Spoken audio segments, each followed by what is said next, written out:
Shaolin martial arts, and I'm here today with Master Reid.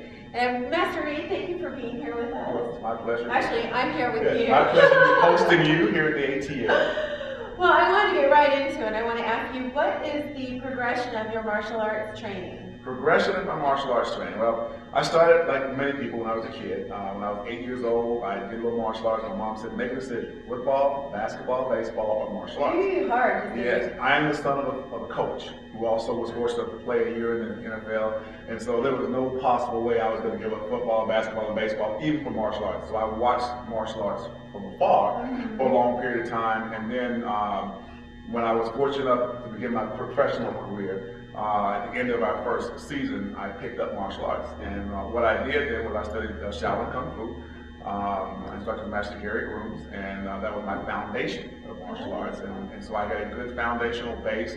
Along the way, I was influenced by several instructors. One was a classmate of mine named Sifu Steve Johnson. He retaught me basically the structural aspects of martial arts, looking at martial arts from a geometric perspective, and coming to understand the simple foundational elements that all arts are built upon. Not necessarily all, but how to look at martial arts and get something out of it so that you can see how the system works.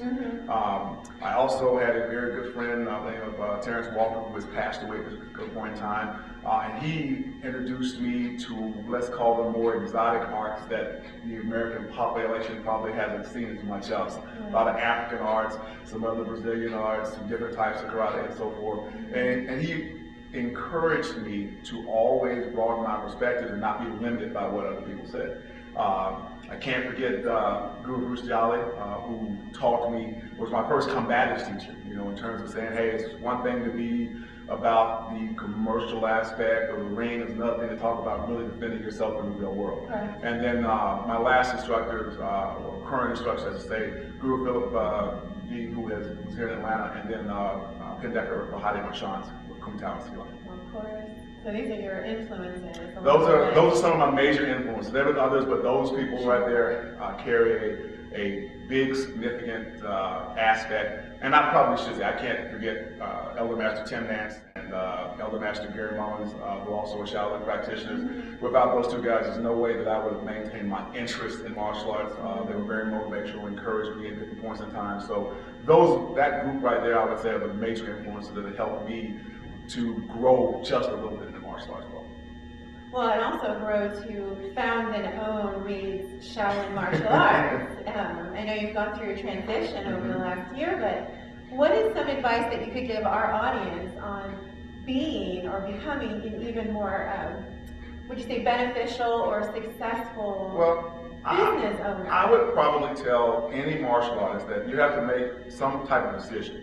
As martial artists, particularly if we're martial kind of purists, we're more concerned often about our personal goal and growth in the martial arts community, and then understanding how we use it. But unfortunately, in America, if you would like to be a business person, you probably need to incorporate some true business acumen and systems into what you do. So I would tell anyone the same thing I just told Sifu West, who just opened up a school carrying our banner, is that one, we want to be good practitioners. We want to make sure that we carry the flag forward. But to do that, we need business systems and operations and marketing and so forth so that we can run a successful business. Because if you're in business, one thing I would tell anyone would be, in America, business means that we also want to have a profit.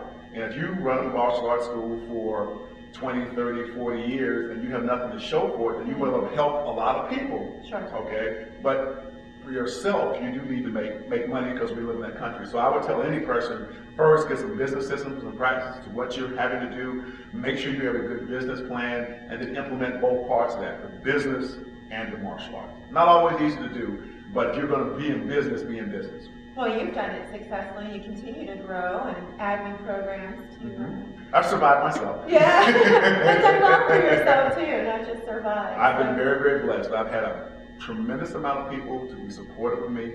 I've had great instructors and friends to care for. So I've done a lot of work, worked a lot of hours, but at the same time, I've also had a lot of support. So. And speaking of that support, our audience, I don't know if you're aware, but Master Reid, you were inducted into 2014 Masters Hall of Fame. You have been recognized for all the work that you've done on the business level and also traditionally in your arts and all the arts that you teach. What has that induction meant for you? Well, for me, the induction actually felt quite good to get the letter and the notice and so forth. You can imagine this is my 22nd year of running a martial arts school. I've gotten lots of notices and letters from different groups and organizations, but I was, Sifu Curtis Lesson is the person who had submitted me. I have great respect for Sifu Curtis, and so I decided to look into the group, and when I saw what the group had to offer, I felt like, okay, well, this is the time. So for me, it's it's not so much about what I did, it's about all the people and all the support and all the others that have gone into that particular journey. So I think that's recognition of their work into me and also those students who have trained up under me over a period of time. Sure. So it meant quite a bit to me. Well, the Masters Hall of Fame is definitely following you and your success, and, it definitely wants to contribute in any way that it can. I do appreciate that. Yeah, actively a Hall of Fame. So on to some fun topics of weapons. What are some of your favorite weapons? Well, being a student of Chinese martial arts, besides our forms and other things, obviously weapons training is something that we enjoy. On the classical side of things, I like big battle axes, Li Kuai axes. I'm a Kwang guy. I'm not a big nunchaku person, nothing wrong with that, that's not me. In my current state, I'd say my favorite weapon is the Stata Tom, and that would be a Kuntao Silat type of weapon. Would you explain it a little bit for our audience if they're not familiar? Okay, well, the Stata Tom is a weapon, and I do believe that my instructor's design comes from the Sunda in Indonesia. And the reason why I like it so much is because however I hold it, however I grip it, it can always cut. But because I can hold on to it, I can utilize my hands. So what we have is we have a curve on one end and a curve on the other, so we get all the benefits of a karambit. We also get all the benefits of a straight blade. It's very, very difficult to disarm. Hard to see, it comes out, it does its job, and then you can move on about your business. Well, I'm going to ask you for a photo post-interview so that we can provide it in this interview for the audience. I'll be happy to provide that. Yeah, it's beautiful. I saw it last night. Actually got to hold it too. I wanted to ask what is something that our audience wouldn't know about you? Well, that's always an interesting question for a long period of time. Based upon where your audience, for the most part, is at on the West Coast, I mean, it's obviously all over the world, but on the West Coast of the North Coast, probably the biggest thing is that I'm actually a former NFL player. I played 6 years with the Atlanta Falcons from 1987 through 1992. Another thing that people might not recognize because I'm an NFL player is I'm actually a college graduate. And I graduated with a computer science degree from the University of Wisconsin in database systems. I'm a member of the Omega Psi fraternity. And I've been blessed enough to be in business for 22 years. Now, here's something that I would say you probably definitely wouldn't know. Back in the day, I won't say when the day was, but back in the day, I used to make plant hangers and rugs and enjoy it. My mother will testify to that right there. So that's a little something that's off the wall. But those will be all things that I think a lot of people might not know about.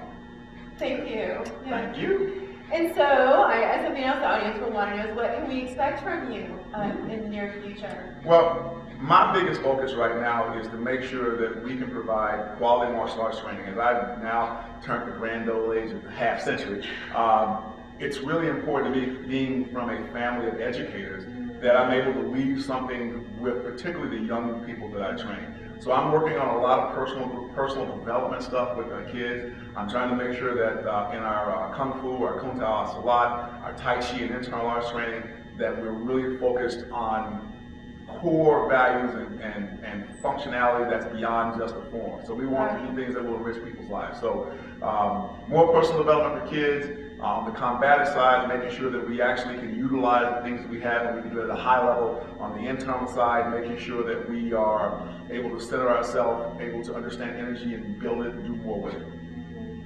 Thank you. You're more than welcome. Thank you so much for being in the ATL. I've actually had a great time here in the ATL. I would like to come back. We're gonna steal it. Well, is there anything else you'd like to share with the audience or some of your students, whoever is watching? Is there anything else you'd like to say before we conclude your interview? Well, for me, the first thing I'd like to say for all those people who have any dealing with myself, I appreciate everything that you guys have done for support of us and myself in general. For those who I've just met, I very much appreciate the opportunity to meet you. I look forward to forming a greater foundation and understanding. Like for you, Kuma Michelle, I obviously brought you to Atlanta. I'm very highly of your skill set, and I'm so happy that you're here and sharing with us information. So that's my biggest thing is that, as a martial arts community, let's work on sharing, let's work on finding what's in common, and not spend time bickering. That would be the biggest thing that I would say to most people. Well, I agree completely. Thank you. Thank you so much. Well, thank you for joining us today here in Atlanta. And again, we're here at Reid's Shaolin Martial Arts, and this was our interview with Master Michael Reid. You can reach him at worldnews@mastershallofame.org. And I'm Michelle Manu signing off. We'll see you next time. Thank you.